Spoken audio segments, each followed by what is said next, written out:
The house on Willow Lane looked perfect. A quiet street, a garden in the back, and enough space for a family of 3. But sometimes, the places that look the most welcoming hold the darkest secrets. When Daniel got a new job in the city, he and his wife Emily thought this old house would be their fresh start. Their little daughter Lily was excited too. To her, the creaky wooden floors and narrow hallways felt like a castle full of adventure.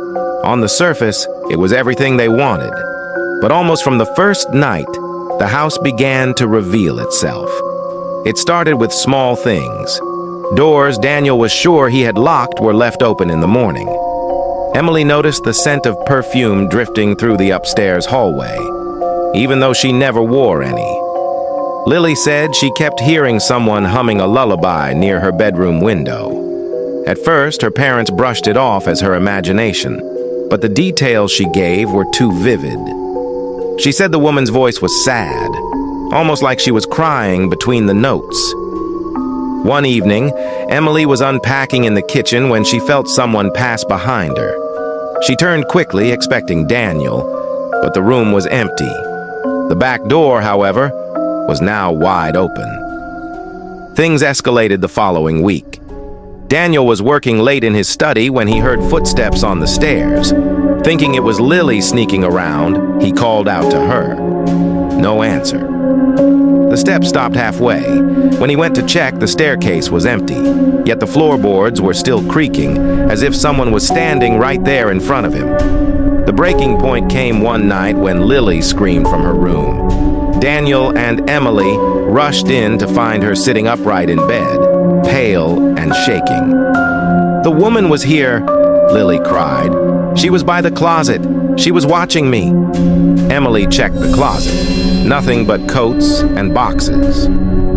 But Lily pointed at the mirror. "She doesn't like the light," she whispered.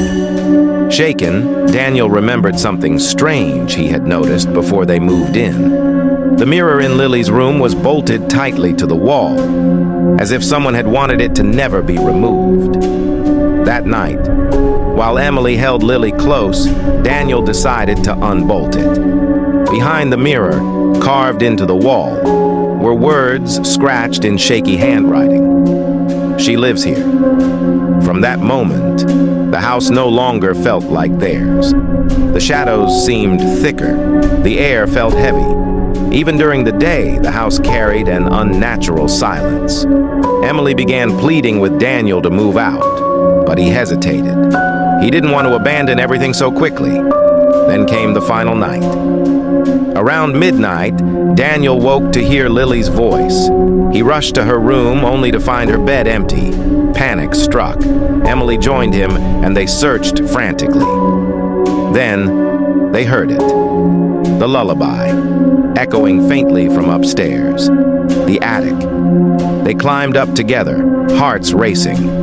In the middle of the attic stood Lily, her small hand raised as if holding someone else's. She was staring at the darkness in the far corner. When Daniel called out, she turned slowly, her eyes wide. "Daddy," she whispered. "She says this is her house, not ours." That was the last straw. By morning, Daniel packed the car. They left Willow Lane without looking back. The house still stands there today, quiet and seemingly perfect. A garden in the back, space for a family of 3, waiting.